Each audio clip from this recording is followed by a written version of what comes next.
Welcome my back to YouTube channel. আজকে নতুন পদ্ধতিতে করলা আলু দিয়ে ভাজি বানাইব, আর এই রেসিপিটা আপনাদের সাথে শেয়ার করব। সবাই দেখতে থাকুন। পেঁয়াজ কাঁচামরিচ সব ভাজা করে নিয়ে করলা দিয়ে দিলাম।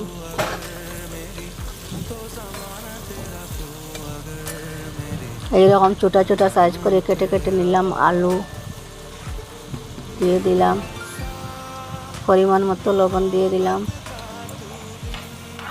নাড়াচাড়া করে নিয়েছি, ঢাকন লাগিয়ে দিলাম, আবার নাড়াচাড়া করে নিব, নাড়াচাড়া করে আবার ঢাকন লাগিয়ে দিলাম।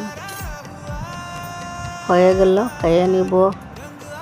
সবাই নতুন চ্যানেলটি সাপোর্ট দিবেন, লাইক সাবস্ক্রাইব করে পাশে রাখবেন, একটা লাইক কমেন্ট।